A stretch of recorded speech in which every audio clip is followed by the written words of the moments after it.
Adults living on the spectrum will have another opportunity to start or advance their careers. Goodwill of Central Illinois has launched a new program for neurodiverse adults. The Beyond Barriers Employment Program sets you up for the first interview, helping with resumes and cover letters, job search assistance, and much more.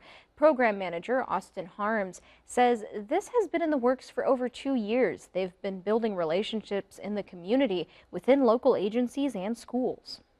I think it's going to help them to gain their confidence. The biggest thing we want is to help them find the right fit for them.